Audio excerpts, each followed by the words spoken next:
Welcome back, and thank you for staying with us on Daybreak this Monday morning. So today, of course, is a day that we mark. December 9th of 2024 marks as the International Anti-Corruption Day. So as we join global community in advocating for transparency and accountability, we reflect on Nigeria's staggering losses to corruption. According to the Economic and Financial Crimes Commission, the EFCC, Nigeria lost over $400 billion to corruption between 1960 and 2020. Now, we are talking about the ones that were even recorded, the ones that were known to have been taken. You know, we all know that some people even get away with corruption. And others, don't. So this is the staggering number. Just from the time that Nigeria got its independence to 2020, that's been $400 billion that was lost of the Nigerian economy to the hands of economic saboteurs. So the World Bank estimates that corruption costs Nigeria approximately 35% of its GDP annually. Now, I beg to differ, but we'll work with that number. So today we ask, how can we win? How can Nigeria win the war against corruption? This is an interesting topic that we all have to discuss, and I'm sure viewers would want to take a bite on this because at the end of the day, the theme for this year, it's all about the youth pushing for that and pushing for integrity. Integrity starts with yourself, by the way. So we're opening the phone line to hear from you. You can call us via the numbers that will be displayed on your devices, or you can send us WhatsApp message via the first one. Let's hear your take on, the corruption that is become a menace, not only in Nigeria but globally, but then especially in Nigeria. We keep crying about corruption, and sometimes people would say, no, the corruption has reduced. But we keep seeing it grow and grow to a point where when the anti-graft agency brings out a crime of one person, you will be wondering, how can one person amongst, different groups of people that are in the executive, that are in leadership positions, MDAs, head of agencies, organization, parastatals, all of that, but just one person has taken a chunk load of money, and you'll be wondering, no wonder the country is like this, So let's hear your take on what you think about the corruption bedeviling Nigeria and how you think we can solve the solution. We already know it's here.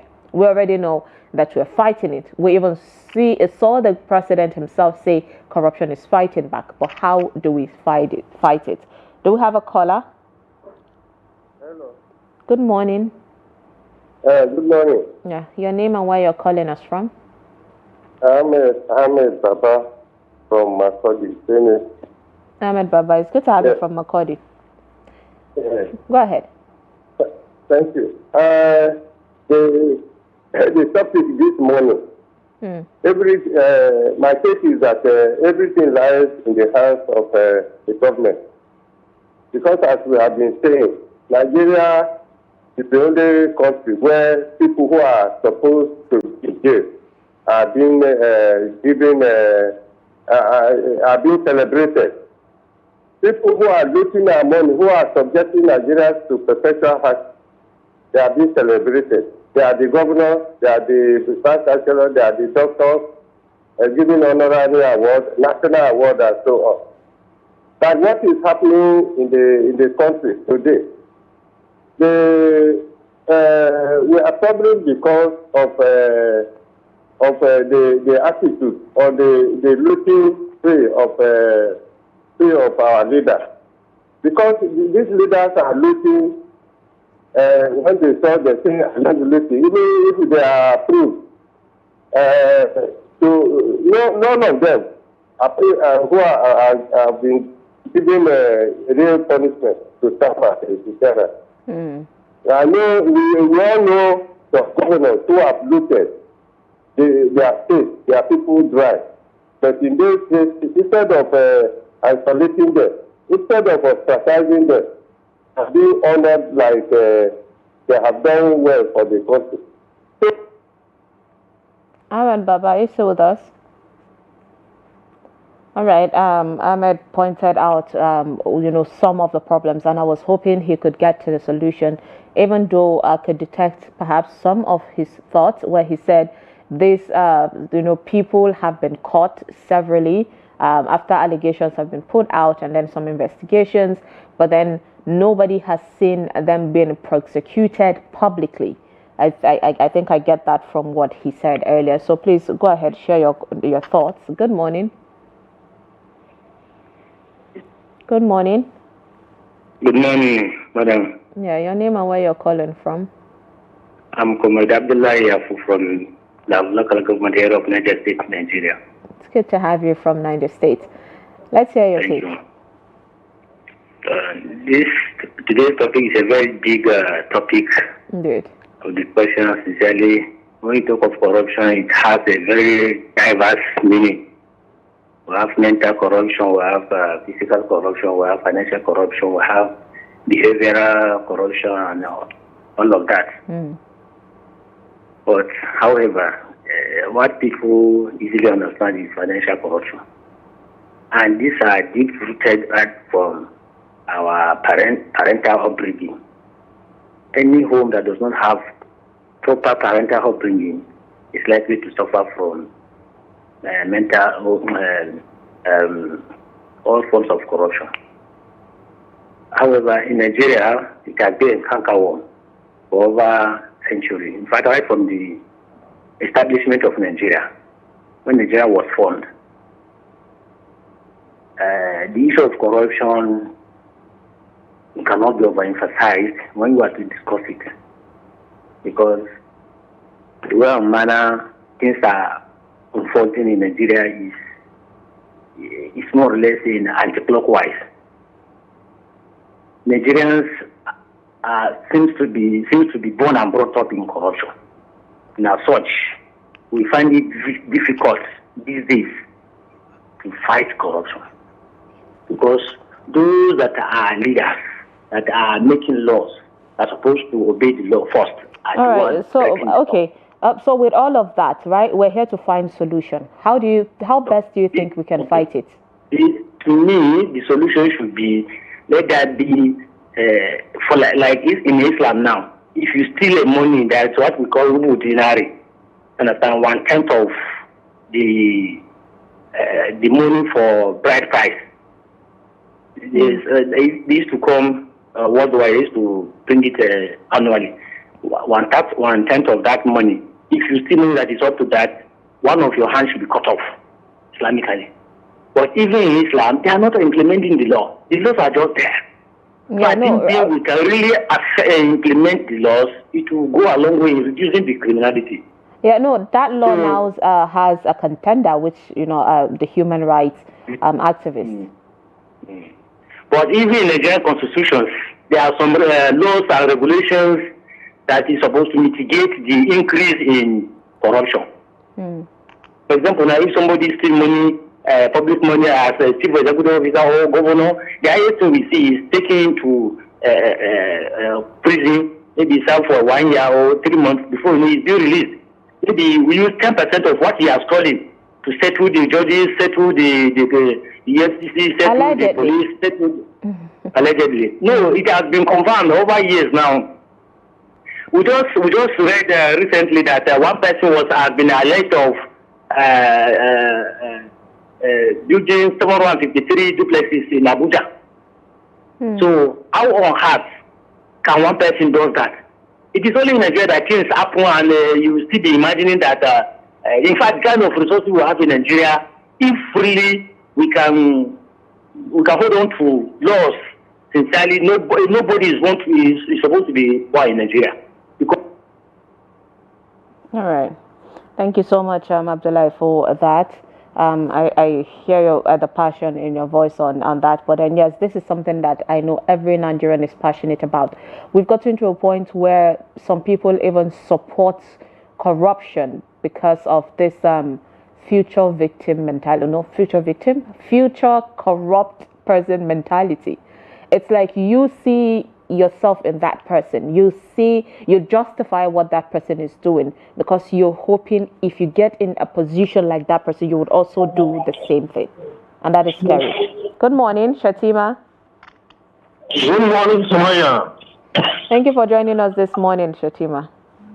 Thank you, Summayya. About how to tackle corruption in Nigeria. Yes. To me, family label have a contribution to do. What I mean here is, please, Nigerians family, they should stop showing a child how to spend banknote. A child, whatever he requires, let him give whatever he is required. If he is request for sweet, go and buy sweet for him and give him sweet. Don't give him banknote to go and buy sweet.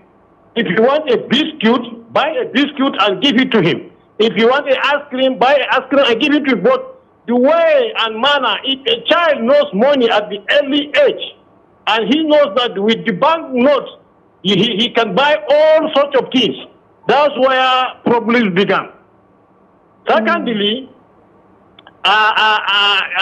lesson of history and social study have to be restored in our primary schools and secondary schools.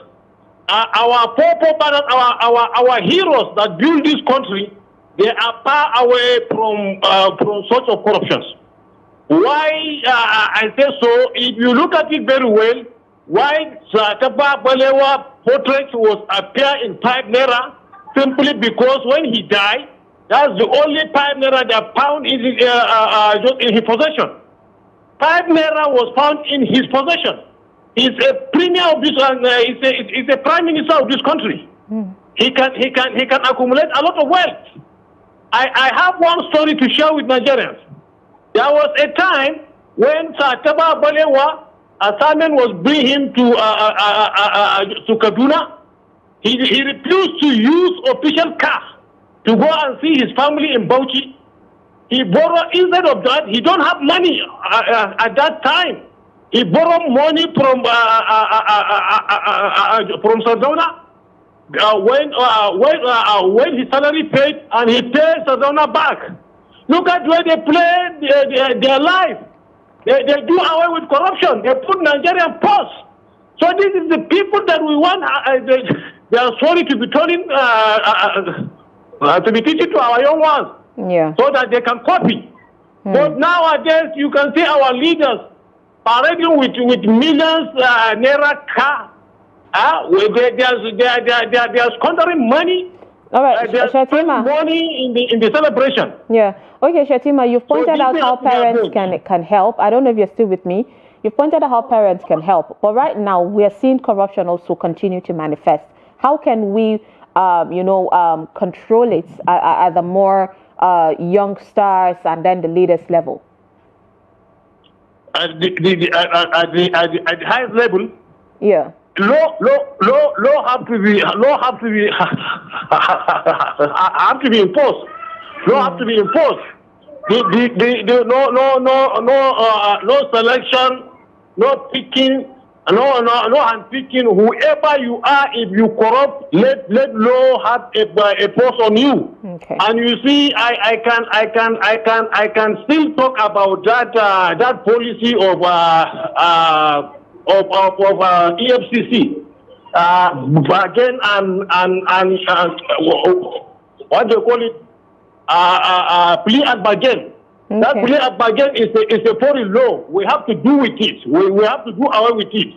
If somebody looted money and by the time he surrenders some percentage, they will let him go free. This law have to be do away with it. Okay. I get that. Thank you so much, Shatima, from Amadigori, for sharing your take. You're welcome. You're welcome. I appreciate that. So basically, Shatima pointed out major problems, saying it's starting from the early age where parents have to incorporate the act of not really showing kids a lot of money. and that might help from that age. And then for now, the leaders should make sure laws is across board. There is no, limits, because normally law applies to everyone. So nobody should have the privilege of, going against the law and getting away with it. He brought up the plea and, plea bargain situation. Normally, I don't know how EFCC do it, because plea bargain should not be you bringing some part of the money, but all a part of the money to even get a reduced sentence. So I don't know how they are doing it all. Good morning. Good morning, Summayya Abubakar. Yes, good morning. Is that Shamaki from Nasra? Yeah, you are right. You got it. Shamaki from Akwanga, Nasra State. Okay, from Akwanga. Good to have you. Good morning. Thank you very much. Let's hear your take. You see, the truth of the matter, corruption has ravaged this country already. In fact, if I recall, in the 60s, when our leaders, Walewa, Sadona, Awolu, and the rest, came on board, they came with sanity. There's no corruption at that time. But because of our leaders today, they only went there for self-interest. So the only way that Nigeria will win war against corruption, there must be a justice on this thing. Let justice be meted on the people that are being corrupt. Okay. Today, we've been so many people are being arrested, but nothing is being done. At the end of the day, the matter will go and put under the carpet.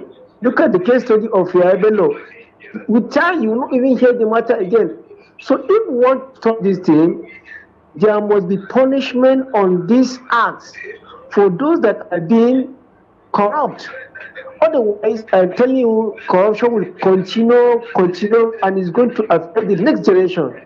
You're going to Nigeria. Thank you. God bless. Amen for that. Thank you so much, Shamaki from Mapanga. I appreciate your take. So now, here are some socio-economic effects of corruption in Nigeria, or on Nigeria, backed by statistics. So economic effect, it's saying that the GDP loss, corruption cost Nigeria approximately about 37% of its GDP annually. Now, this was according to World Bank in 2020. Then there is stolen funds. An estimated $400 billion was stolen from Nigeria's treasury between 1960 and 2020. Now, this is according to EFCC in 2020. Investment deterrence, corruption discourages foreign investment, resulting in a 25% decline in the FDI between 2015 and 2020. Nigerian Investment Promotion Commission. I will continue on that, but let's pick this call. Good morning. Good morning. Good morning. Yes, your name and where you're calling us from? This is Buhari from Niger State. Buhari, good to have you from Niger. Let's hear your take. Okay, this topic is a very interesting one. And the fact is, about corruption in Nigeria, it has ravaged almost part of the country. And the only solution, I think, or I would say that the foundation of the solution to corruption in Nigeria has to start from the family level. Because if we are talking about corruption, the layman people understand corruption in such a way that they feel it only affects those people at the corridor of power. And to me, I feel corruption is not only that. It starts from the home. The parents at the family level, they support their children, especially in terms of examination. For instance, you see a child writing exams, he or she cannot perform, but you see a parent standing up to follow up for the children to make sure that that children is cared for by all means. That is also a corruption. A huge one. But most people think maybe it's because of people occupying office, looting money, that is corruption. That is the foundation of everything. You see a typical civil servant now absconding his office. He cannot go to office because of one reason or the other. At the end of the day, he will be the person that will be expecting a salary, asking people, have they paid, have they this, have they that. That is also a corruption. So in Nigeria, the level of corruption is too high that we have to start from our home, not looking at the people at the corridor of power. So it's only when we get this right from the foundation, that is when everything will get to the right position. Like the issue of Abelo, you can see how Abelo was trying to play pranks in the affairs of the Nigerian as a whole. At the end of the day, he appeared in the AFCC, is apprehended. Don't be surprised now, you cannot hear anything from that story again. By the time he refunds some few money now, they will see a story. So to me, I believe this thing should start from the home. By the time we get it right, you and I and everybody, ordinary people, should change their way of life and the way they do things. And I believe we are going to get it right. Nigeria shall be great, I believe. Amen. And of course it will be. It will be. Yeah. Thank you so much for that. And we need more people like you. Nigeria has to be great is the logo here. It's what we're going to push forward. Nigeria does not have a choice but to be great. And we'll keep fighting until we get to that point. Talking about, how it starts from the root. Let's not forget societal pressure that also mounts to this corruption. There is this get-rich-quick syndrome that is happening. Everybody wants to just find an easy way out. And life is not easy. If you want to have something legitimate, it is not easy. And also, we sometimes also feel that because if the fact that I love the fact that every caller is explaining, saying there is even different type of corruption. So until we understand the various types of corruption, we will not even know how to tackle each. So when it comes to financial, that's where we're talking about elites, extortion, people waiting for opportunity to just bribe and then go get away with things and all of that. But then there is also corruption of a child even knowing something is wrong, but then they're doing it. So things like that are something we need to address. Good morning. Good morning. Do we still have the caller on the line? Hello, good morning. Yes, your name and where you're calling from? I'm calling from Taraba State. Okay, from Taraba. Let's hear your take. Yeah. Please turn down the volume of your TV. I can hear myself through your phone. Turn down the volume or stay away from your TV set. Yes, I can. Okay. I think one of the problems of corruption in Nigeria today is desperation. Everybody is desperate.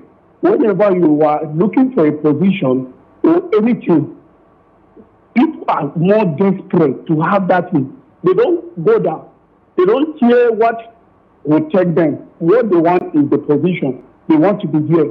That is why you see they find themselves doing what is making the country to be more corrupt. When you want to do something and you are having desperation, you want it to be done. You want it to be done as possible. That is how you see yourself doing things that is not legal. Mm. So how do we solve it? So how do you think we can manage it? Okay, what we are going to, for us to overcome such, we have to resist from the spirit of desperation. Okay. Yes, we have to resist from the spirit of desperation. Don't be eager. Don't be too much of, I want this thing by force, by fire. Don't be too much like that. These are some of the problems that are bringing more corruption in the country. Okay. Thank you. I appreciate you. Thank you so much for that. Now, still talking on how all of this, tend to affect the country. Economic, when it comes to economic, part or the effects, we have also debt burden. So corruption contributes to Nigeria's rising debt profile currently that is at about $77.5 trillion. Debt Management Office said this in 2023. Now, all right, do we still have the caller? I think from our end we should have, end it quickly. So, but then moving on to social effects, there is poverty. Now, corruption exacerbates poverty with 83 million Nigerians living on less than $1 per day. Now, we're having it, and right now there is this scary part that because of the global inflation and the economic hardship, the gap between the middle class has shrinked down to the lower class, and that is scary. There's unemployment. Corruption hinders job creation, resulting in a 33% unemployment rate. Now, this is according to the National Bureau of Statistics in 2022. Now, this is a powerful tool. Recently, there was an agency that did a recruitment, and I even heard someone close to me getting a call saying, you should pay something before you get a job in that place. And this is one of the most biggest agencies that should hold people accountable in tax of other things. I don't know if you can do the guessing right. Good morning. Good morning. Yes, your name and where you're calling us from. My name is Dr. Suleiman Shuaibu. I'm calling you from Kano. Please, can you speak up, Doctor? Suleiman Shuaibu from Kano. Okay, good to have you, Dr. Suleiman Shuaibu. Let's hear your take on today's topic. Please turn down the volume of your TV and talk to me through your phone. Okay. I can hear myself. Can you tone down or stay away from your device? I'm doing that. Okay. Go ahead, please.